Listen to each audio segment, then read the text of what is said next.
인도네시아 수라바야 선교센터 기공 예배를 참 은혜롭게 잘 마쳤어요. 저는 찬양주 부르고 설교 전에 그 각 지역 뭐 오토바이를 타고 4시간 오신 분도 있어요. 꺼더리 거기서는. 또 우리가 그쪽 가는데도 거의 4시간 가까이. 얼마나 피곤한지. 도로는 텅텅텅텅 튀기도 하죠. 그래서 참 이분들이 대단한 신앙 열심히 있구나 하는 것을 알 수 있었습니다. 따라서 합시다. 복음 전파는 주님의 명령입니다. 명령은 우리가 순종해야죠. 사도행전 1장 8절 땅 끝까지 이르러 내 증인이 되리라 하시니라. 땅 끝까지. 그러니까 이 초대교회에 주님이 약속하신 성령이 오셨을 때에 이 성령 충만받은 성도들이 사마리아로, 각처로, 안디옥으로, 또 베니게로, 구브로로 흩어지는 거예요. 그거 사는 거죠. 여러분, 복음을 들고 죽으러 들어온 선교사들이 있어요. 이 조선 땅에 복음을 들고 죽으러 온 선교사들, 또 복음을 가지고 죽으러 가는 선교사들이 있다는 거예요.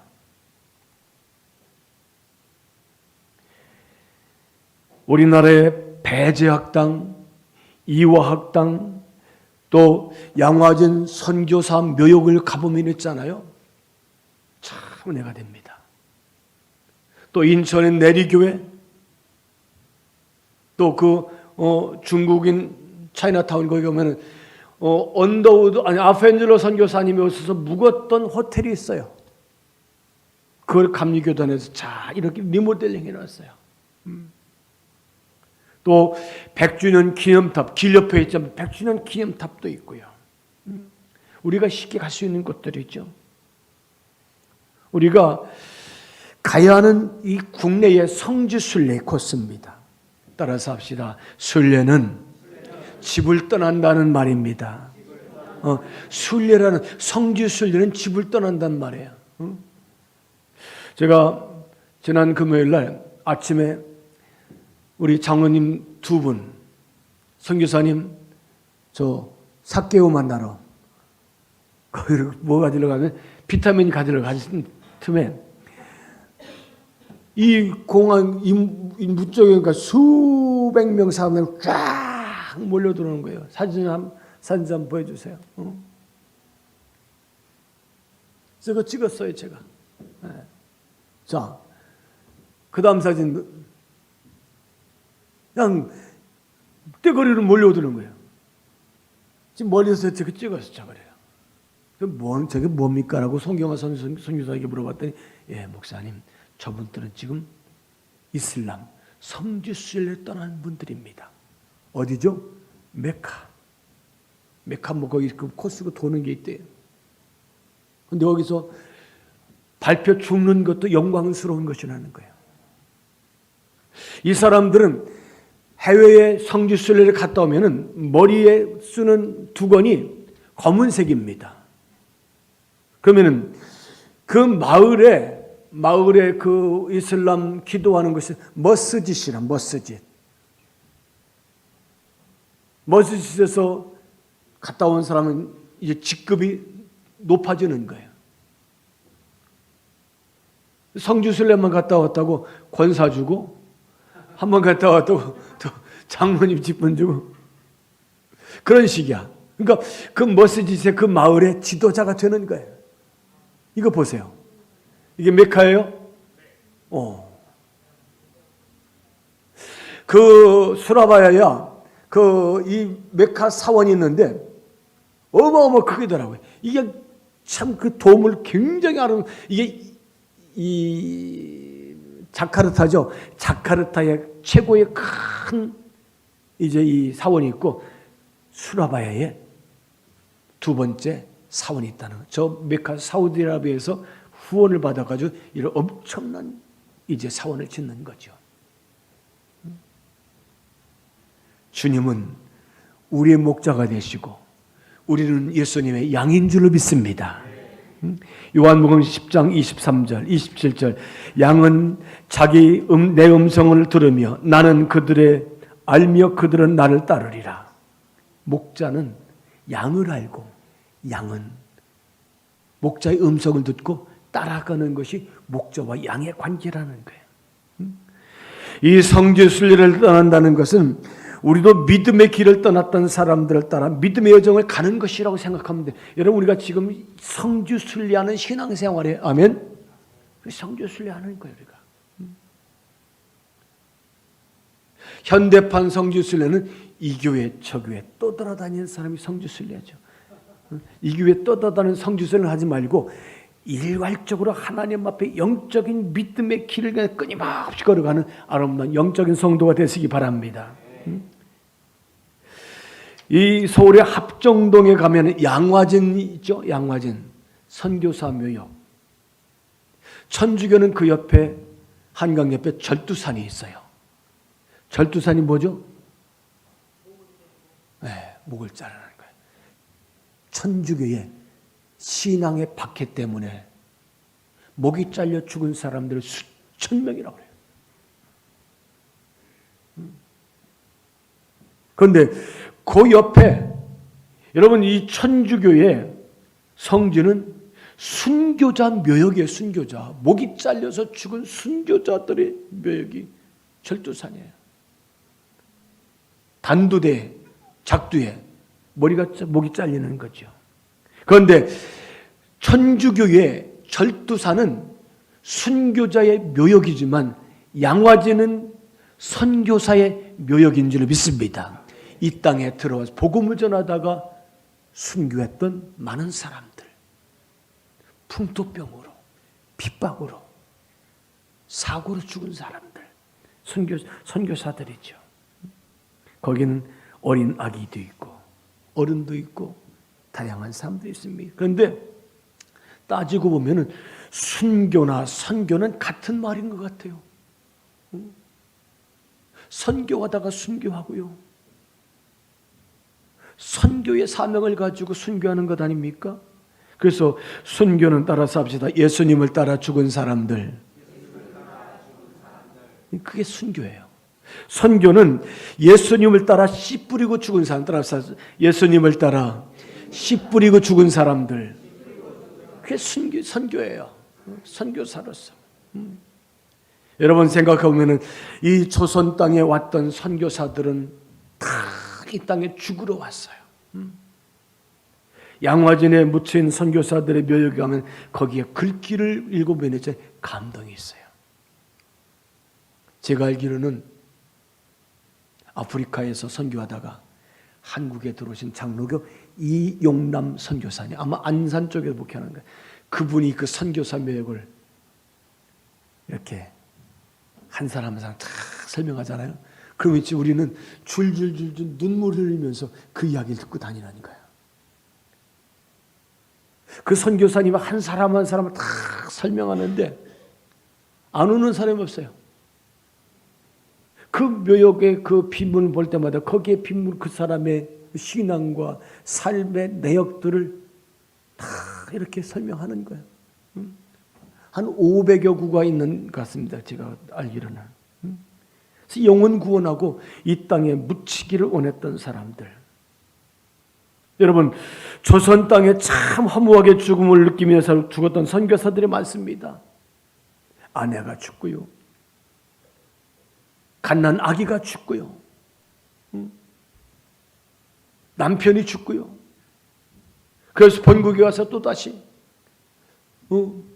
공부를 하고 의사로서 공부를 하고 이 땅에 들어와서 남편과 함께 죽기를 묻히기를 기뻐하며 순교했던 이 순교자들이 있습니다. 여러분 아펜젤러와 언더우드가 1885년 4월 5일 인천 제물포 앞바다로 들어오죠. 사실 그분들은 이 조선의 땅에 오려고 했던 분 아니에요. 그런데 하나님의 계획을 따라서 그 하나님의 계획대로 그들이 이 땅에 와서 이렇게 복음을 전했던 분들인 것을 알 수 있습니다. 제가 이번에 그 수라바야에서 홍콩까지 오는데 어떤 여자분이 이거 뭐라고 하죠? 다 뒤집어 쓴 거. 히잡. 근데 눈만 내놓는 건 뭐라고 그래요? 부르카입니까? 네. 제가 이 눈만 내는 여인을 봤어요. 젊은 사람인데 1900년대 우리나라의 고종 황제의 이제 특사로서 미국을 건너가게 됩니다. 그래서 워싱턴에서 메릴랜드로 가는 기차에서 이 가우디라는 미 선교부의 담임 목사님을 그 목사님 만나러 담당 목사님 만나게 되는 거예요. 이 가우디가 보니까 조선 사람들이 어때요? 뭘 입었어요? 베옷을 입었어요. 또 머리에는 뭘 썼어요? 갓을 썼어요. 여러분 미국 기차 안에서 이 조선 사람 갓을 쓴 사람들을 자주 볼 수 있습니까? 아마 가우디라는 그 미선교부 목사님은 처음 본 거예요. 그들에 대한 관심을 갖게 됩니다. 그리고 그들과 대화를 나누다 보니까 이 조선이라는 땅이 정말 미개한 땅이고 복음이 필요하다는 것을 알게 되고요. 그래서 일본에 있는 언더우드를 한국 선교부로 한국 땅 한번 조선을 알아봐라. 그래서 그것을 듣고서 가우디 목사는 아펜젤러를 한국 땅으로 보내는 거예요. 그래서 일본에서 만나서 같이 들어온 것이 아펜젤러와 언더우드 선교사인 것을 우리가 책을 통해서 알 수 있습니다. 사도 바울도 원래는 아시아로 갔어. 아시아 뭐 이 동남아 이쪽이 아니라 그 터키의 보스포러스 해협 동쪽은 아시아고 서쪽은 유럽이에요. 수준 차이도 같은 터키 땅이지만 유럽 땅과 아시아 땅은 엄청난 어떤 삶의 생활 수준이 다르다는 것을 알 수 있습니다. 그래서 아시아로 가려고 하다가 저 환상 중에 마게도네 사람이 이리로 건너와서 우리를 도와달라고 그런 손짓하는 것을 보고 바울이 선교의 방향을 유럽으로 방향을 틀잖아요. 그래서 유럽의 첫성 빌립보요. 네아폴리라는 곳에 가서 이제 복음을 전합니다. 사도행전 16장 9절 말씀 보겠습니다. 한번 같이 읽습니다. 밤에 환상이 바울에게 보이니 마게도네 사람 하나가 서서 그에게 청하 이르되 마게도로 건너와서 우리를 도우라 하거늘.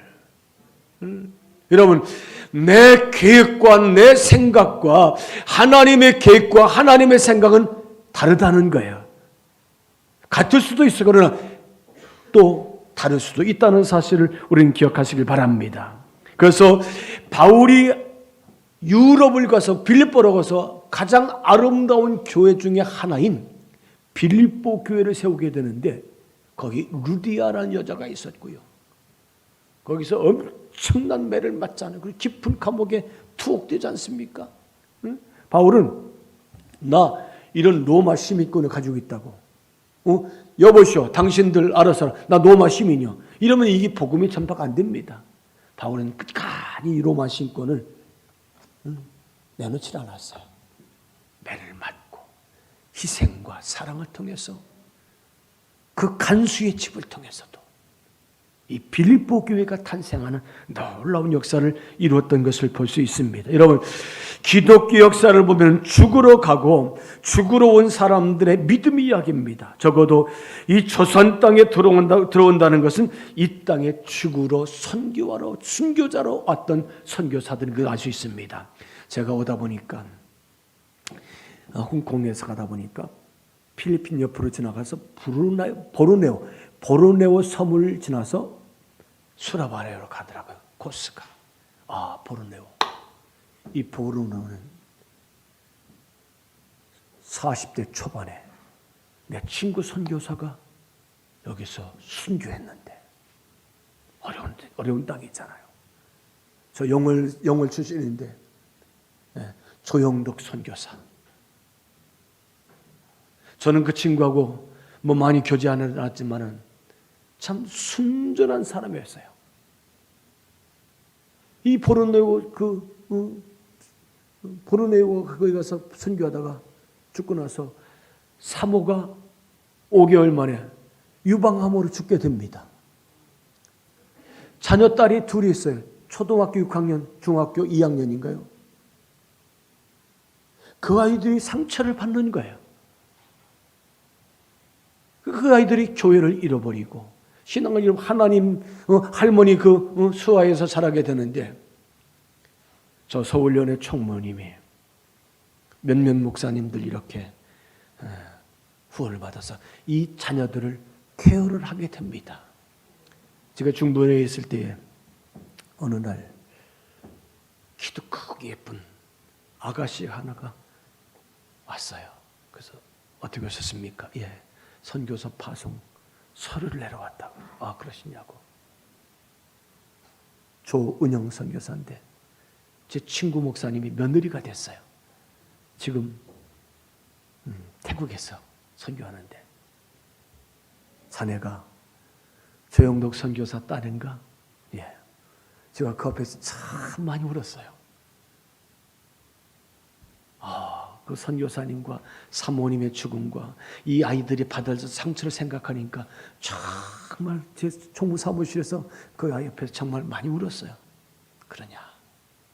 제가 있는 걸 다 털어주고 힘내라고. 지금도 저에게 매월 선교사 편지가 옵니다. 제가 해외에 태국 갈 때마다 그 친구들이 와요. 또 기도해주고 또 선교회도 주고 그렇게 이제 격려했습니다만은 여러분 하나님의 부르심을 따라서 순례를 떠났던 사람들 선교사들이죠. 우리가 죽는 자리가 어디입니까? 우리는 어디 가야 잘 죽을 수 있는 삶을 살 수 있을까요? 저는 이번에 이봉승 선교사 이제 사역을 보면서 이 외국에서는 그래요. 외국에서는 있죠. 서로 갈등을 문제가 있으면 안 돼요. 제가 사케오가 자꾸 우리 비타민을 못 가지고 들어게 막았잖아요. 제가 화가 났어요. 기분이 상하고. 이거 진짜 이 말도 안 돼. 저 무식한 놈들 저거. 응? 이 진짜 자기 백성 가난한 사람 도와준다고 이거를 가지고 들어오는데 나중에 이봉선 교사님 들어왔어요. 세관 거기에 아무리 설명이 안 되는 거예요. 나중에 황 장로님이 Have a nice day. 오늘도 당신에게 좋은 날이 되길 축복합니다. 그래서 장로님 무슨 Have a nice day야. 나 지금 화가 나고. 그러고 제가 호스텔 들어가서 있죠. 이 오늘 사건을 묵상하는데 하나님이 얼마나 귀한 은혜를 주시는지 저 목사 그 일에 목숨 걸지 말아라. 그게 중요한 게 아니야. 지금 내일 선교센터 건립 예배가 거퉁이 큰 거지 이건 작은 거야. 이건 버려야 돼. 내려놔. 그 사람 미워하지 말아라. 왜? 그 사람은 법에 의해서 자기의 충실한 직무를 잘 감당한 것이다. 자기가 하는 거예요. 그러면서 하나님 우리들에게도 이 사람처럼 맡겨진 사명대로 충성하는 것이 우리의 삶이 아닙니까? 그렇게 하나님 앞에 되물으면서 제가 이 기공식 할 때 그 오신 목사님 사무실에 설교를 했어요. 여러분들 선물을 가져왔습니다. 근데 사케오가 뺏었습니다. 그러나 하나님이 내 마음 가운데 감동을 주시기를 저 목사야 그게 중요한 것이 아니라 그건 비본질 그거는 중요한 것이 아니라 너는 이 선교센터 건립 여기가 정말 큰 일이고 중요한 일이다. 그러면서 여러분 선물은 못 드렸지만은 또 다른 선물 준비했습니다. 하고 선교비와 여배를 드렸습니다마는 참 좋아하시더라고요. 여러분, 우리가 목적, 본질이 아닌 것에 목숨을 걸지 말라는 거예요. 다 큰 일 우리가 바라보고 하나님의 계획대로 순종하시는 거룩한 성도가 되시길 바랍니다. 그래서 야, 해외 선교사 이슬람권은 더 힘들 것 같아요. 여러분, 믿음은 어떤 순리의 길을 우리가 기억한 대로 살았던 삶이 아닙니까? 처음 예수 믿고 세례를 받고 헌신했던 사람들의 순례의 흔적을 기억하고 우리 찾아보는 것. 양화진 다음에 한번 양화진 선교사 묘역에 가서 한번 한 분 한 분 우리가 그분의 이야기를 다 들으면서 은혜 받는 그런 시간을 가졌으면 좋겠습니다. 여러분, 나는 어떤 존재입니까? 어느 날 알렉산더 대왕이 사랑하는 친구에게 사냥개 2마리를 선물을 했어요. 요즘에 제가 오후에 자꾸 계획이 일어나요. 그런데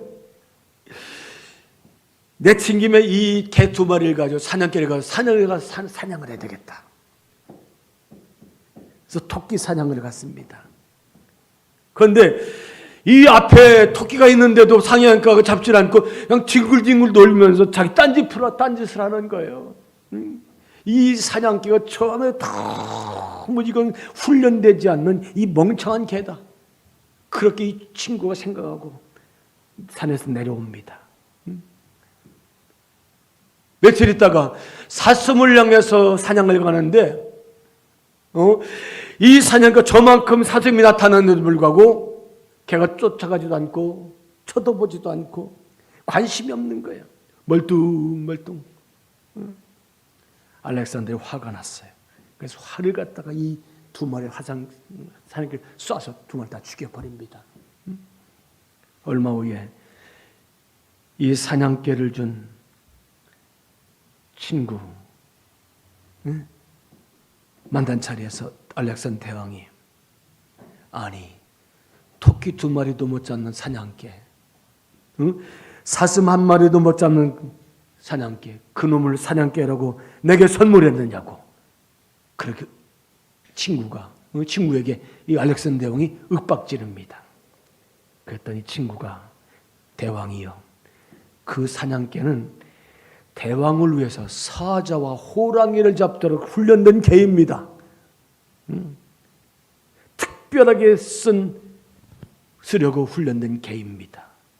그랬더니 알렉산더 대왕이 이제서야 사자와 호랑이를 잡도록 훈련된 실력을 모르고서 사냥개를 토끼나 사슴을 잡는 사냥개로 몰고 갔던 것을 자기의 실수를 깨달았다는 이야기입니다.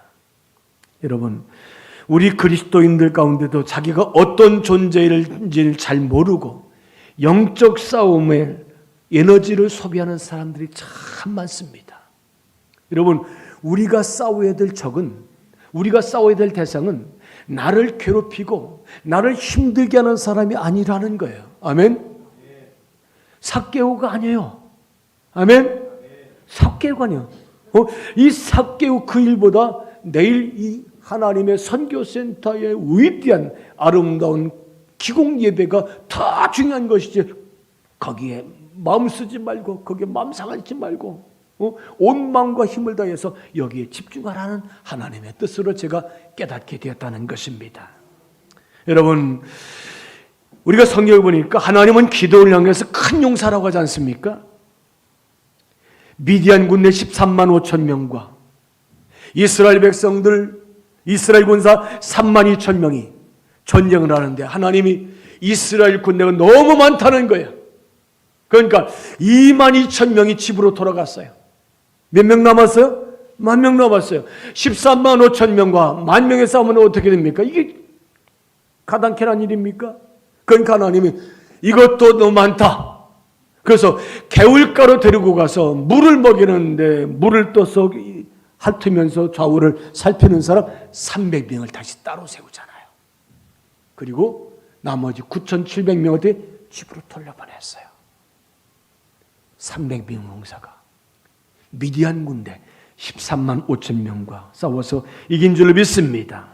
여러분, 우리의 싸움의 이 대상들은 악한 영들입니다. 에베소 6장 12절에 보니까 우리의 씨름의 혈과 육은 상대하는 것이 아니요 통치자와 권세들과 어둠의 세상 주관자들과 하늘에는 악한 영들을 상대함이라. 여러분, 우리는 사단과 귀신 즉 악한 영들과의 싸우는 전쟁은 영적 군사들이 될 줄 믿습니다.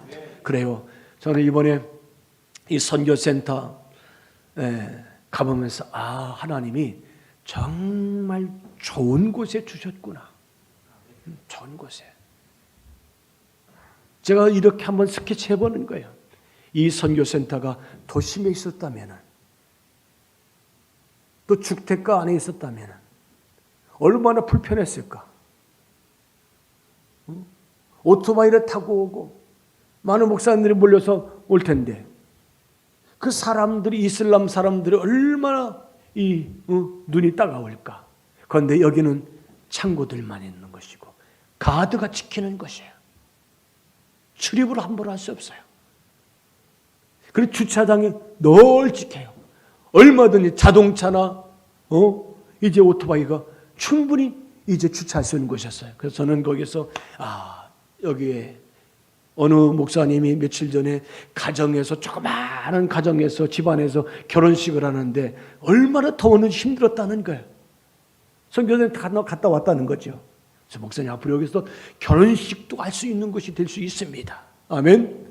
또 목사님들이 신학적인 바탕이 없으니까 그분들의 이제 목사님들 가셔서 선교 세미나를 하는 거, 그 신학적인 세미나도 하고 성경 세미나도 하고 또 청년들이 거기서 찬양하고 활동할 수 있는 그런 곳이 되고 어린아이들을 다 모아놓고 또 성경학교도 할 수 있고요. 또 수련회도 할 수 있고요. 부흥의 집회도 할 수 있고요. 또 이 수라바야는 항구 도시입니다. 17,000개의 섬이 있는 인도네시아 그 항구가 또 지방 도시로서 이제 들어오시는 것이 도서 지역에서 들어오시는 것이 이 수라바예요. 그 도서에서 섬에서 오시는 목사님들, 교인들이 쉼터가 될 수 있는 것이 이 수라바야 선교센터가 될 수가 있겠구나. 여기에서도 애국에 오신 국제적인 많은 사람들이 어떤 세미나나 회의도 할 수 있는 그런 장소가 될 수 있습니다. 여러분 80평면 우리 교회도 이거보다 넓더라고요. 쫙 기는데 얼마나 기는지 몰라요. 큰 선교센터. 우리 선교사님에서 기도 많이 해주시기 바랍니다. 다양한 프로젝트를 가지고 그 선교센터를 환영한다면 재생산을 하고 무장을 하고 다시 떠나는 거예요. 여러분 42개 우리 교회가 선교하는 42개 목사님 사모님들이 다 오셨다니까요. 한 가지 정도 빠지지 않았어요. 다 왔어요. 다 왔어요. 오늘 오후에 우리가 어디를 방문한다니까 그 목사님 사모님은 급하게 가서 저녁 식사도 준비해놓고 저희를 기다리고 있었어요. 거리가 4시간인데도 굉장히 멀지 않습니까? 사랑하는 여러분, 우리는 사단과 귀신 즉 악한 영들과의 싸우는 영적 군사가 되어야 될 줄 믿습니다. 선교는 하나님의 나라를 확장하는 거룩한 사업인 줄 믿습니다. 그러니까 선교는 뭐 선교부장님, 여선교회, 남선교 회장들만 선교하는 것이 아니라 모든 그리스도인들은 다 선교에 함께 동참하는 그리스도인이 되시기 바랍니다. 내년 이제 3월 달쯤에 봉헌 예배를 드릴 거예요. 아무쪼록 여러분께서 기도하셔서 또 봉헌식도 참석하시고 또 단기 선교, 어쨌든 간에 단기 선교 갔다면 은혜 받습니다. 그들의 이야기 듣고 정말 살신성이라는 것이 순교적. 여러분 모슬렘에서 기독교인으로 믿게 되고 목사가 되고 그 가족을 다 구원하고 모슬렘 머스짓 그 마을 기도하는 기도처 앞에 교회를 세운다는 게 쉬운 일입니까? 호랭이 턱 밑에다가 집을 짓는다는 게 쉬운 일이 아니잖아요. 그렇게 선교했더니 강한 용사가 되었던 이 전방교회 마르쿠스 목사님, 가난한 목회자들, 우리가 돕는 불과 몇만 원이지만은 그들의 생활에 큰 힘이 되는 선교비라는 사실을 여러분 기억할 때 하나님 영광 받으시는 아름다운 귀한 선교적인 삶을 감당하는 우리 교회가 되시기 바랍니다. 그래요. 제가 목회하면서 지금 있죠. 제 주변에 선교센터를 건축했다는 교회가 없어요. 없어요. 제가 연애총무 있었잖아요. 연애본부에 선교센터를 건축했다, 선교센터를 세웠다, 없다니까요. 그런데 우리 교회는 여러분들이 대단한 분들이에요. 아멘. 우리 성도 참 저는 거기서도 우리 선교사님이 우리 교회에 대한 자랑, 긍지심이 대단하더라고요. 이럼에도 불구하고 하나님의 선교를 해서 이렇게 헌신하고, 그래서 어제 문자 왔는데 목사님 정말 고맙습니다. 500%, 1000%의 역사를 감당하는 터챔교회 정말 감사합니다. 그래서 이 선교센터 그 비용을 정말로 절약하려고 이 양반이 굉장히 노력하고 여기저기 또 견적서도 받아보고, 그래서 10만 1000만 원, 1억인가 1억 무슨 그 인도네시아 달러로 이거 안 돼, 이렇게 되면 우리가 선교센터 건축할 수 없다. 그래서 찾고 찾다 보니까 그 안에 공사하는 업자, 좋은 사람을 만났어요. 그래서 견적을 뽑아보니까 아주 디테일하게 다 뽑아놨는데 1억이 아니라 그 나라 돈 6천만 루피죠. 6천만 루피. 예. 그래서 목사님 너무 감사. 하나님이 이렇게 좋은 사람을 만나게 해주시고, 그래서 1층과 2층을 만들어 놓으면 거기에서 모든 것을 할 수 있는. 예. 여러분, 우리 교회보다 더 커요. 그러면은 우리 교회는 이거보다 더 크더라고요. 2층하고 1층 생각해 보세요. 2층도 4m, 6m니까 이거 하나 반 정도 더 올라가야 돼. 이거 4m 되나요? 이거 하나 반 더 올라가야 돼. 높은 교회로서는 아주 적당한 거죠. 너무 높으면 또 냉방도 힘들어. 적당하게. 여러분, 하나님은 우리 교회를 축복하실 줄 믿습니다. 그 토마스 선교사가 대동강변에서 성경책을 저 강을 향해서 집어 던지고 목이 잘려 죽지 않습니까? 근데 어느 목사님이 영국의 어느 시골 교회 갔더니 그 시골 교회 앞에 토마스 선교사 작은 비문이 있더라는 거예요. 그 시골 작은 교회가 이 선교사님의 비문을 가지고 조선이라는 땅을 알게 되고요, 기도하게 되고요, 순교했던 29살, 27살인가요? 27살 토마스 선교사의 고향교회에 지금 후손들이 지금도 기도하는 교회로 있다는 이야기를 제가 들어본 적이 있습니다. 그래요. 하나님이 어떻게 일하실지 모릅니다. 여러분, 이제 지금부터는 우리는 기도로 함께 선교센터를 지어가는 성도가 되시기 바랍니다. 우리는 기도로. 선교사님, 저희들이 보내준 2억 7,100만 원, 목사님 이거 충분합니다. 이거 땅 사고 건물 사고 그러니까 충분하다는 말은 더 이상 들어가지 않도록 자기가 철저하게 잘하겠다고 그러더라고요. 목사님 더 이상 하지 않겠습니다. 그래서 오셔서 나중에 하시고 좋은 선교센터 만들어진 것을 보시고 우리 더치엠교회 성도들에게 보여주는 그런 날 내년도 봉헌식 때 그렇게 준비하겠노라고 말씀하셨습니다. 여러분, 우리는 자랑스러운 선교하는 교회의 성도들입니다. 하나님은 우리를 축복해 주실 줄 믿습니다. 이 일을 위해서 더 많이 기도해 주시는 성도가 되시기 바랍니다.